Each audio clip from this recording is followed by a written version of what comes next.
여러분 안녕하세요. 반갑습니다. 오늘의 예배를 통해 우리 주님의 보좌 앞에 나아가 우리 하나님의 크신 영광을 보기를 원합니다. 함께 찬양하겠습니다. 찬송가 27장 빛나고 높은 보좌와 우리 찬양하겠습니다. 주님의 보좌 있는데 천한 몸 이르러 그 영광 몸소 배울 때 내 기쁨 넘치리 내 기쁨 넘치리. 함께 찬양합니다.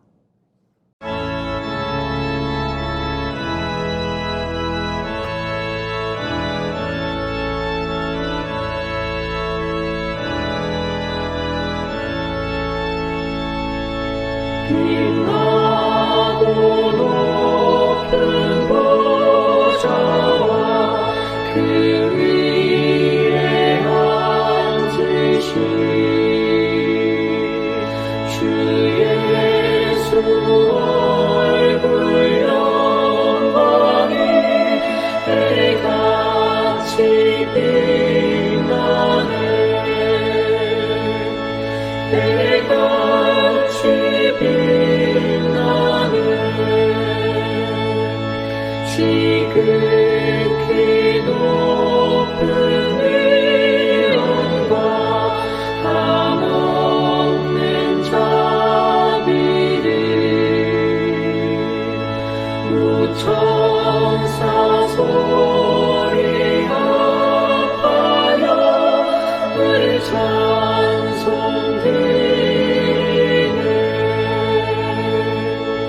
늘 찬송드리네.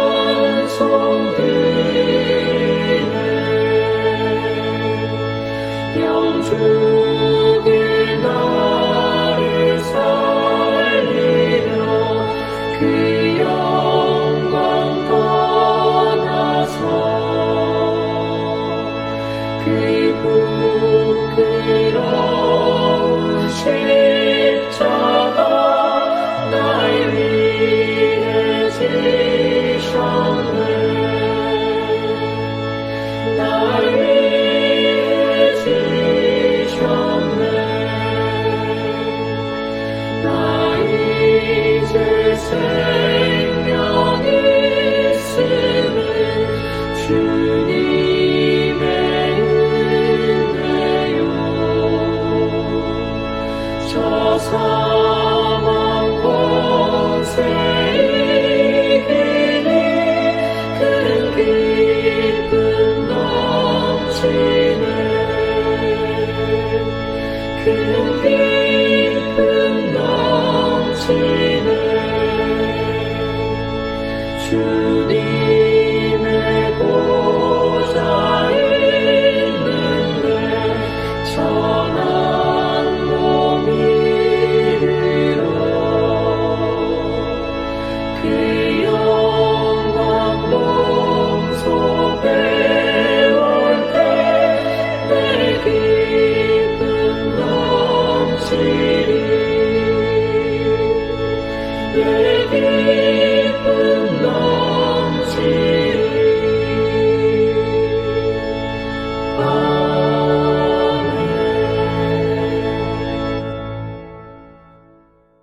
이제 오늘의 말씀을 같이 읽겠습니다. 오늘 말씀은 마가복음 10장 17절, 18절 두 절입니다. 우리 함께 한 목소리로 같이 읽어보겠습니다.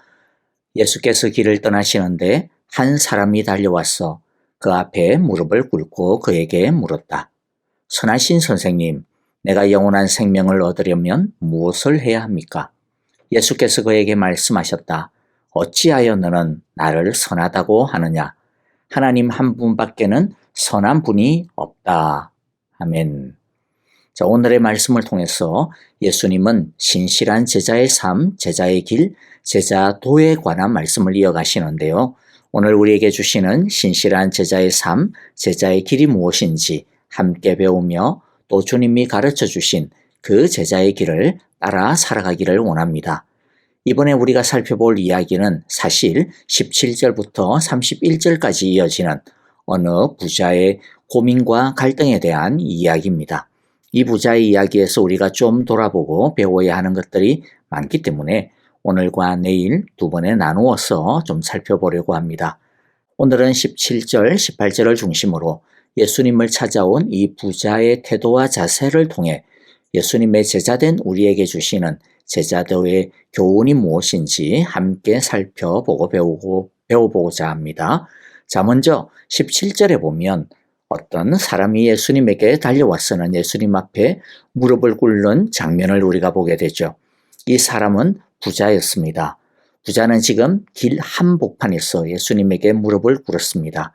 이것은 이 부자가 예수님을 진짜로 존경하고 있음을 보여주는 표가 됩니다. 지금도 마찬가지지만 남한테 아쉬울 것 하나 없는 부자로 성공한 사람이 자기에게 아무런 이득도 안 되고 유익도 줄 수 없는 사람에게 고개를 숙이는 것은 결코 절대로 가벼운 행동이 아닐 겁니다. 그리고 이 부자는 예수님을 어떻게 부르고 있습니까? 선한 선생님이라고 예수님을 부릅니다. 이 말도 굉장히 그 뜻이 깊은 의미인데요. 왜냐하면 유대인들은 아무리 훌륭한 사람이라 하더라도 심지어는 아무리 훌륭한 랍비라 하더라도 사람에게는 절대로 선하다라는 말을, 이 표현을 쓰지 않는다라는 거죠. 왜냐하면 아무리 훌륭한 사람이라도 선한 사람, 흠이 없는 사람은 없기 때문입니다. 예수님께서 18절에서 지적하는 것처럼 오직 이 말은 하나님에게만 사용되어지는, 그래서 유대인들도 오직 하나님만이 선하다라고 그러한 표현을 썼습니다. 사람들에게는 쓰지 않았다라는 거죠. 사람에게 선하다라고 쓰는 것은 신성모독적인 표현이라고 여겨졌습니다. 그런데 이것을 너무나도 잘 알고 있는데도 불구하고 이 부자는 예수님을 향하여 선하신 선생님이라는 표현을 쓰고 있습니다. 그러니까 부자가 예수님에게 선하신 선생님이라고 부르는 것은 이건 진짜 예사 표현이 아닌 거죠. 이것은 정말로 파격적이고 충격적인 표현입니다. 그만큼 예수님을 높이고 있다라는 거죠. 그렇다고 해서 이 부자가 예수님을 하나님의 아들로 메시아로 베드로나 제자들처럼 그렇게 받아들이고 믿었느냐? 그건 또 아닙니다. 왜냐하면 예수님을 선생님, 랍비어라고 부르고 있기 때문이죠. 이 부자가 왜 예수님에게 하나님에게 사용되어진 선하신이라고 하는 표현을 사용했는지 우리는 그의 속내와 의중을 정확히 알 수는 없지만 이것만으로도 이 부자는 남다르다라고 하는 것을 우리가 보게 됩니다. 이 부자가 보여주고 있는 이 모습만으로도 오늘 우리에게 주는 도전이 아주 크다라고 생각이 됩니다. 이 부자를 통해 우리가 첫 번째 우리 자신을 돌아보기를 원하는 것은요, 우리는 이 부자처럼 진짜 예수님을 높이고 있는가, 갈망하고 있는가 하는 것입니다. 이 부자는 우리가 이미 살펴본 것처럼 그가 예수님을 제대로 알지 못했다라고 하는 한계가 분명히 있습니다만은 분명한 것은 그는 예수님을 진정으로 존경하였다라는 것이죠. 그래서 사람들이 다 쳐다보든 말든 길 한복판에서 예수님께 무릎을 꿇었습니다. 그리고 사람들이 들으면 기겁을 할 만한 엄청난 고백을 하고 있죠. 선하신 선생님. 그리고 부자로서 이 땅의 것을 많이 가지고 있었지만 그의 관심사는 영원한 생명에 대한 갈망이라는 것이죠. 남들의 시선과 이목에 개의치 않고 길 한복판에서 예수님 앞에 엎드리는 이 부자의 모습은 이 사람이 예수님을 얼마나 갈망하는지, 예수님에게서 나오는 말씀을 얼마나 기대하고 있는지를 보여주고 있습니다. 여러분, 우리는 이 부자를 보면서 그래봐야 이 부자는 나중에 근심하면서 예수님을 떠날 거잖아. 그렇게 단순하게 손가락질하지 말고 그러한 것으로 위안 삼지 말고 먼저 이 부자의 진심 어린 예수님에 대한 존경과 높임과 갈망하는 자세를 좀 배워야만 되겠다라는 것입니다. 우리에게는 이 부자와 같은 갈망이, 간절함이, 예수님을 높이는 그러한 경외함이 있느냐라는 것이죠. 우리는 믿지 아니하는 모든 사람들 가운데서 나는 예수님을 사랑합니다. 예수님은 나의 왕이십니다. 예수님만이 나의 생명입니다. 예수님, 나는 주님께서 가르쳐 주시는 그 길로만 따라가겠습니다. 라고 우리가 그렇게 정말로 소리 높여 외치며 모든 사람들 앞에서 우리 주님 앞에 무릎을 꿇고 그분께만 절하며 경배하고 있느냐라고 하는 것입니다. 바라기는 우리도 예수님을 이처럼 갈망하며 하나님 앞에 예수님 앞에 나아가기를 간절히 바랍니다. 오직 예수님만을 보기를 원합니다. 주님의 말씀을 간망하고 기다립니다. 이러한 마음으로 예수님 앞에 무릎 꿇고 엎드리며 주님을 찾고 예배하고 있는지 오늘 이 시간 우리를 다시 한 번 더 점검하고 우리를 가다듬는 귀한 시간이 되어지기를 간절히 바라고 원합니다. 예수님은 비록 부족한 점이 많은 부자였지만 그래도 이 부자의 마음과 이 자세를 귀하게 여겨주셨습니다. 그래서 어떻게든 이 부자가 하나님의 은혜와 축복을 만나기를 원하셨습니다. 21절을 보십시오. 예수님께서 이 부자를 어떻게 보셨다라고 하십니까? 예수께서 그를 눈여겨보시고 사랑스럽게 여기셨다. 눈여겨보시고 사랑스럽게 여기셨다라고 말씀합니다. 비록 이 부자가 근심하며 예수님을 떠나가게 되지만은 그러나 적어도 예수님을 갈망하여 예수님 앞으로 나온 이 부자의 자세와 태도, 그것을 주님은 정말로 귀하게 여겨주고 있다라는 거죠. 그리고 그에게 영생의 말씀, 하나님 나라의 복음의 말씀을 계속 들려주고자 하셨습니다. 예수님께서 우리를 눈여겨보시고 또 우리를 사랑스럽게 여겨주시기를 원하지 않습니까? 우리 모두가 다 그렇게 원하는 줄을 믿습니다. 그러려면 이 부자처럼 예수님을 높이고 존중하며 경외하며 받들어야 할 것입니다. 우리 모두 주님 앞에 나아갈 때 참된 사랑과 경외함을 가지고 주님 앞에 엎드리기를 원합니다. 엎드림은 완전한 신뢰요, 의존이요, 항복이요, 죽음까지 내어드리는 사랑과 충성입니다. 주님께 엎드리며 주님을 갈망하기를 원합니다. 그리하여 주님께서 눈여겨보시고 사랑스럽게 여겨주시는 은혜의 사람, 사랑의 제자, 축복의 자녀들이 다 되어질 수 있기를 간절히 기도하고 축복합니다. 자, 이제 두 번째 교훈을 보겠는데요. 예수님 앞에 나온 이 부자의 모습을 통해 두 번째로 우리 자신을 돌아볼 자세가 있는데 그것은 이 부자가 예수님께 구하는 내용이 무엇이냐라고 하는 것입니다. 이 부자가 예수님께 무엇을 원하는가라고 하는 것이 아주 중요합니다. 이 부자는 무엇을 구했습니까? 17절을 다시 보면 내가 영원한 생명을 얻으려면 무엇을 해야 합니까? 라고 구하고 있습니다. 이 부자는 돈을 더 많이 버는 방법을 원하지 않았습니다. 어떻게 하면 자신이 가진 재산을 안전하게 지킬 수 있는지, 그것을 자식들에게 어떻게 하면 잘 물려줄 수 있는지 그런 것을 구하지 않았습니다. 이 돈을 마음껏 더 오랫동안 사용하고 누릴 수 있는 그런 건강을 바라지도 않았습니다. 이 부자는 예수님의 제자가 아니었음에도 불구하고 그는 이 땅의 것을 구하지 않고 하나님의 것을 구하고 있습니다. 하나님을 이미 알고 있는 우리는 여러분 무엇을 고민하며 살고 있습니까? 무엇을 추구하며 살고 있습니까? 무엇에 관심을 두고 살고 있습니까? 우리의 최고의 관심사가 무엇입니까? 라고 하는 질문이 오늘 이 부자를 통해 받는 두 번째 도전이요. 두 번째 질문인 것이죠. 여러분, 진짜 우리는 지금 무엇을 예수님께 바라고 기다리고 있습니까? 우리가 제일 관심을 기울이는 것이 무엇입니까? 우리의 기도의 최고의 관심사가 무엇입니까?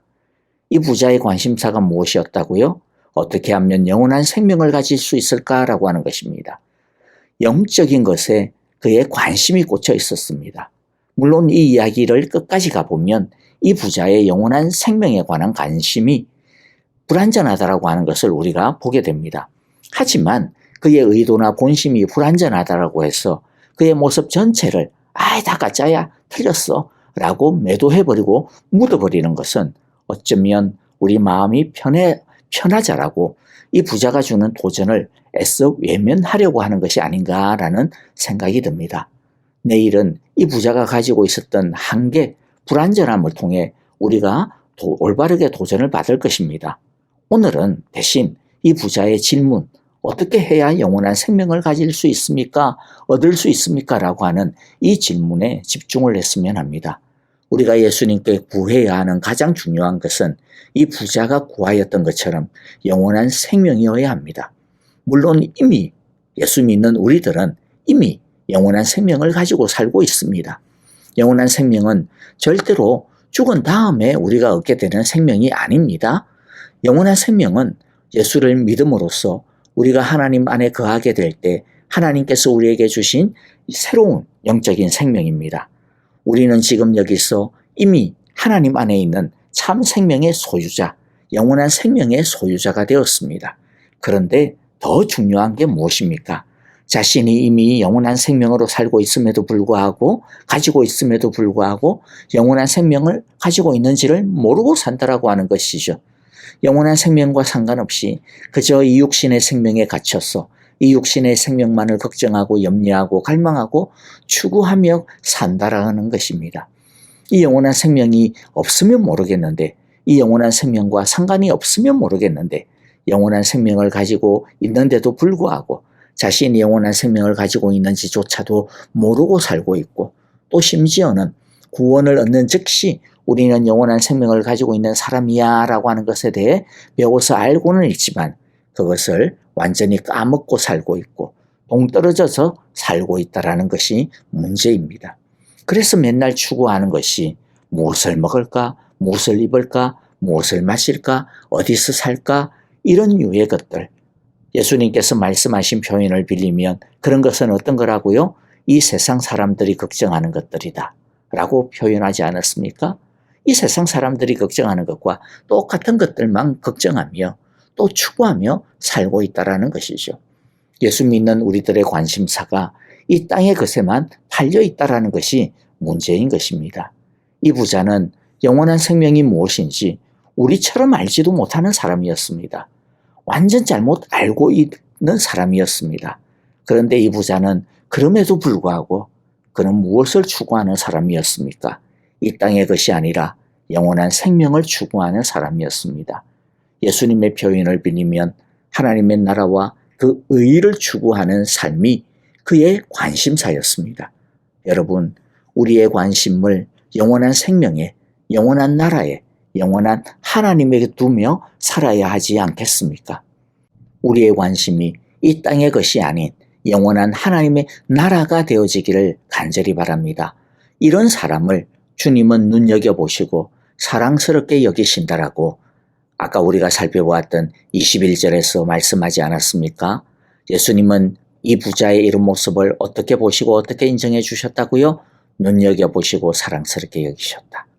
주님께서 눈여겨보시고 사랑스럽게 여기시는 사람은 하나님의 나라와 그 의에 대해 관심을 가지고 추구하고 갈망하는 사람이라고 하는 것을 우리 한번 다시 더 확실하게 우리 마음에 새기기를 원합니다.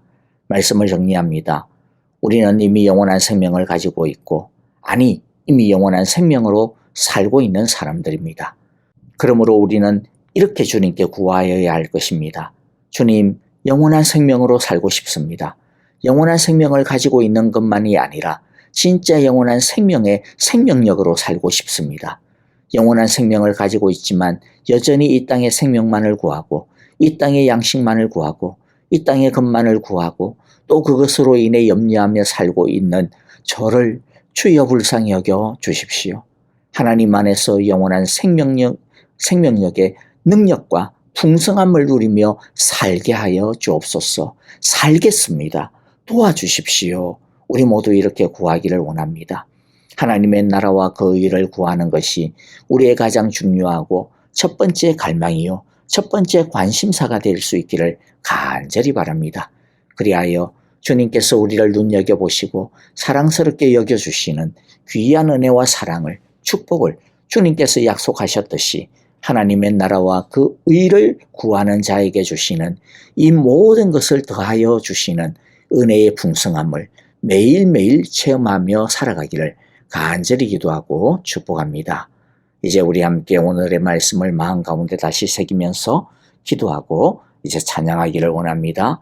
주님, 진정으로 예수님을 높이고 갈망하며 경외하며 찾기를 원합니다. 주님, 땅의 것만을 구하지 아니하고 영원한 생명력, 하나님의 나라와 그 의를 구하는 참 제자가 되기를 원합니다. 이어서 계속 우리 기도할 때 교회를 위하여 기도하시고 또 우리 형제자매들을 위하여 기도하십니다. 아프신 성도님들, 여러분들 위하여서 정말로 함께 뜨거운 사랑으로 간절하게 기도하기를 원합니다. 주여 고치시고 인도하시고 치유하시고 그 아픈 가운데서도 영원한 생명력을 바라보며 하나님의 나라와 의를 구하며 사는 주님의 참된 제자들, 능력의 제자들 되게 하소서라고 기도하시고요. 또 우리 선교사님들을 위해서도 기도해 주시고, 특별히 이번 주일에는 우리 우크라이나 선교사님 전만규 선교사님이 오셔서 선교보고와 말씀 전해 주십니다. 위하여 기도해 주시고, 정말로 아직도 전쟁 중에 있는 우크라이나 땅에, 중동 땅에 주여 평화를 주시고 하나님의 사랑으로 덮어주소서. 우리 함께 기도하기를 원합니다. 이제 우리 함께 찬양 드리면서 기도하도록 하겠습니다.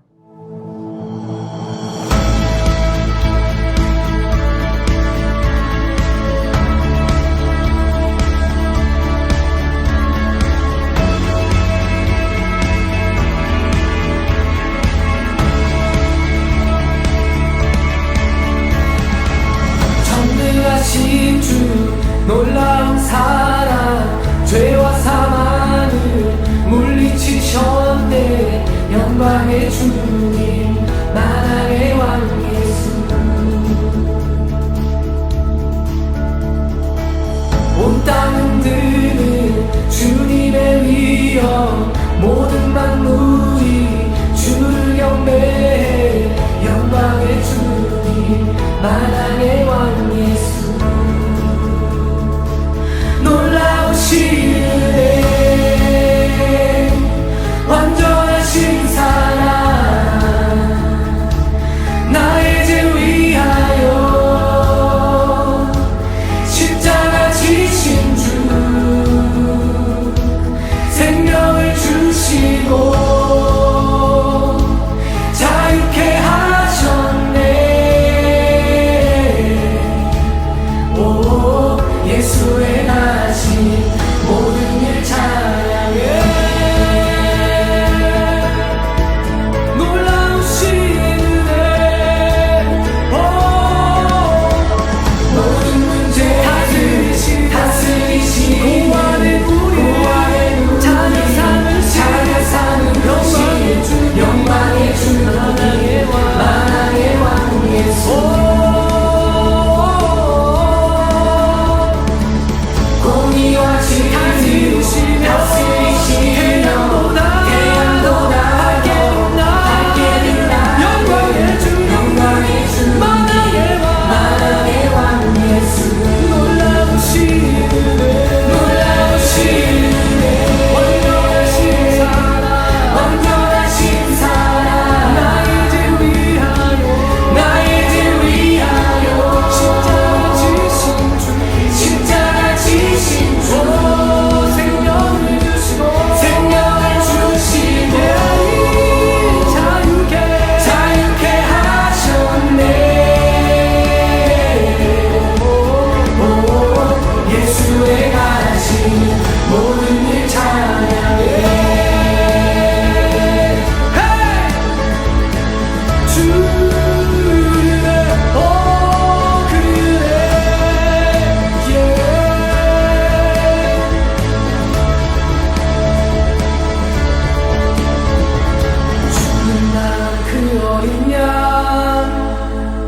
승리하신 왕 그 이름 예수, 죽임당한 그 어린 양, 승리하신 왕 그 이름 예수, 죽임당한 그 어린 양, 승리하신 왕 그 이름 예수, 죽임당한 그 어린 양, 승리하신 왕 그 이름 예수.